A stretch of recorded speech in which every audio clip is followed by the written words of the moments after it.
Hey man, we're off site today. We're off at a retreat, and we met some folks who we've had some contact with before, but who we've never got to meet before, and we're real excited now to meet Joe and his beautiful bride. They're not a part of our group, unfortunately. They've got their own group out in Oklahoma, and he just had some interesting things to say, and we wanted to talk to him for a minute. We're gonna talk about his little toy here in just a second. We just wanted to tease it, but I'm really excited about this weapon. We're gonna have some fun talking about it here in just a second. But we're gonna start with the boring stuff. You know, the boring stuff is always the important stuff.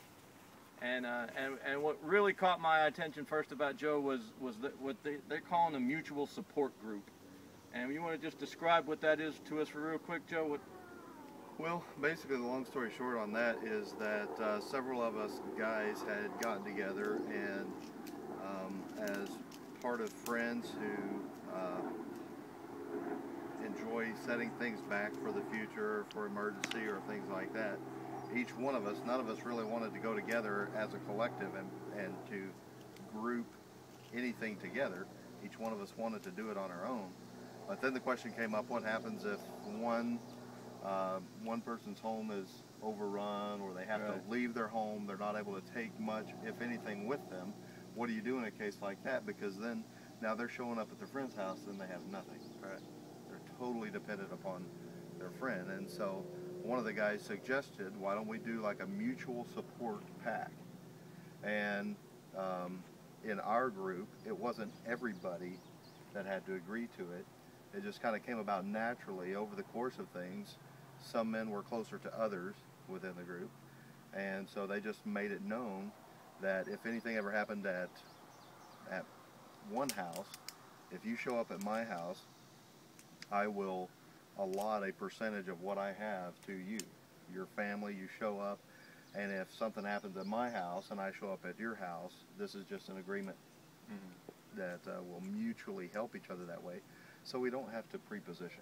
Right. Or to store things someplace that is maybe not able to be watched, or something like that. Or there's not one person who's being trusted with everyone's preps, you know. Right. And what I like about this is that it's this hybrid system between the militia, the bad word, and the lone wolf concept.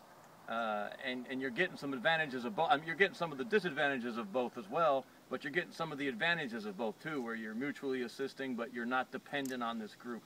I really like this concept. I'm sure it's not perfect. I'm sure, you know, it would have its problems as well, but just really interesting. And you know, there's this whole topic we've never talked about before on this channel, but others have, about, you know, ethical non-assistance, I believe it's called, where you got to have this plan in place for who you're going to help and who you're not. And this kind of addresses that in a way too, where you're not just kicking everyone to the curb, but you're not just helping everybody who didn't do anything for themselves either. Right. I'm really big on this, and I think it's a system some other guys, you know, because we've got like guys in our group who don't want to be quite as involved with some of the more intensive group preparedness, but they still want to. This leaves another option and another level that really caught me. I really liked it when Joe was talking about it yesterday in a larger group setting, and I wanted to talk to him about it. Go ahead. So one of the things that became very clear and obvious whenever we were discussing it and hashing it out is, what are your rules to live by? You know, when you, oftentimes for us guys, you know, we're king of the castle. And so when we're at our house, you know, we kind of make the rules. And so through just a series of discussions, we kind of boiled it down to three things that was very critical to this functioning and working properly. And this is if one of these guys ends up at your place, what are the rules that govern this relationship? Right. So basically there's not like a list of rules or a compact, a covenant, anything like that. Basically keep it simple, keep it down to three things. One is king of the castle. So whoever owns the property basically sets broad guidelines and boundaries for, you know, conduct on his place, right? And it's, you know, it's not, doesn't have anything to do with religion, or, you know, say you show up at my place and you're there, I'm going to put you up, you know, the food is going to be available to you. If I've got munitions or whatever it is, I'm going to outfit you, and you're in charge of your family. Whatever goes on in your family, you're in charge of. And you know, so I might, you know, it might be something as simple as taking your boots off when you come in the house, that kind of thing. So that's the first thing, king of the castle. The second one is pull your own weight, right? Whatever you're coming in, obviously it's using up resources, so pull whatever that is to pull your weight. It's a team at that point. It's one big family, and everybody's got to pull their weight in the family. The third thing is fill your role. Whatever you are best at, whatever you bring to the table, own that role, fill that role, whatever it is. I love these rules. This is simple. It fits with the way the world works. I'm not going to go all religious on y'all right now. You know I will later at some other point, but you know it fits in with patriarchy and all this stuff. Love this whole concept. Joe had some other points. You know, we're all the time talking about trying to, you know, come out of her, my people, and everything. Joe had some insights on some of the advantages of living in a more, I won't say urban environment, but a more developed environment where there's more economic activity closer to you than, say, maybe we have out there in Northeast Georgia. And he was just talking about some of the things around him that we might look at as detriments, but are really assets in an emergency. You want to talk about that at all? Well, like in our case, for example, we had bought a place. It's not out of town. It's kind of between two towns, and it's a kind of a semi-rural type area. And so, you know, our goal or plan was, okay, this is where we live, but you know, we'll bug out, right? And the more I got familiar with the area and just the things that are around, I was driving down the street one day and realized that we were surrounded by trucking warehouses that supply several different large trucking outfits. Without going into any detail, that's a pretty obvious asset. Lots of assets there. A little ways from our place, there was a cattle auction yard.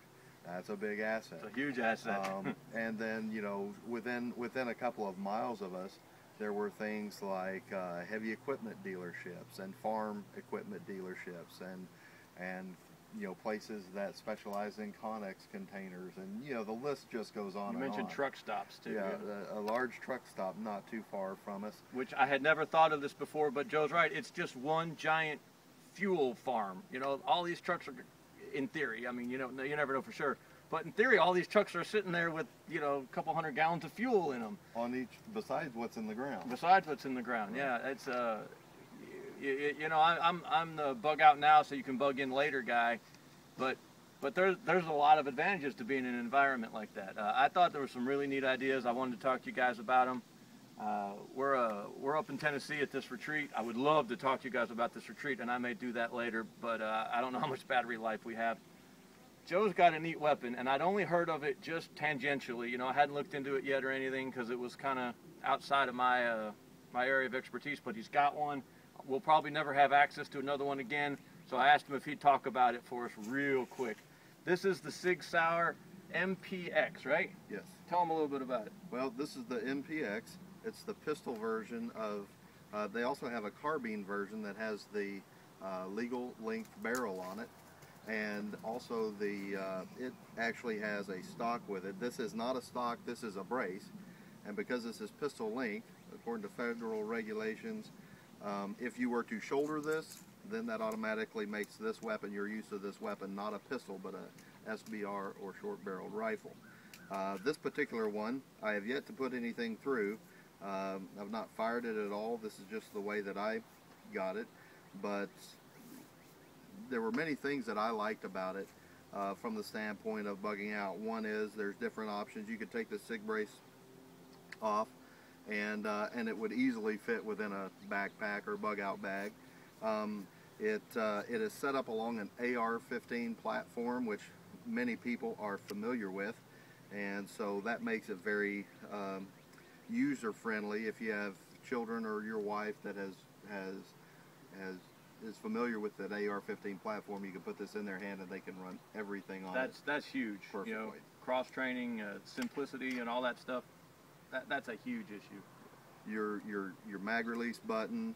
Now this one actually has an ambidextrous bolt release, so if you were to cycle it, And then most of the time on an AR-15 you have this bolt release here on this side, but this one also has it on this side where you can operate it with that trigger finger as well. So that was interesting.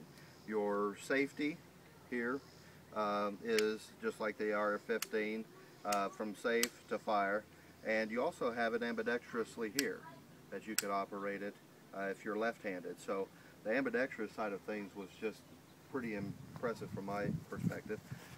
This particular one, when I got it, I'm not sure what comes factory, but it had flip-up sights, front and rear, and this one had a Sig Sauer Romeo 5 holographic sight on it, which is in my opinion, is one of the better holographic sights out today. This particular one has a 5,000 hour battery life, and if you turn it on, forget about it, set it down, within so many minutes of it being motionless, it will automatically turn off, and as soon as you pick it up again, it's hot. So saves your battery life, extends it greatly, and it's just a great system. Yeah, you know, we don't do gear reviews here because we're not qualified to do gear reviews, but we do like guns, and this is a neat one, especially firing 9mm, which will, you know, it'll be the last bullet on earth, could possibly be a 9mm, 5.56, 9mm, one of the two. You 7.62 by 39 guys, shut up. Sorry, Free Raven, love you, brother, but we're just gonna have to agree to disagree on that one. Neat setup, especially if you're in that semi-rural, semi-urban environment. We're looking forward to interacting with Joe some more in the future, probably more around our other interests than maybe necessarily this so much, but we're going to work this in when we can. Men, we appreciate your time. Thank you.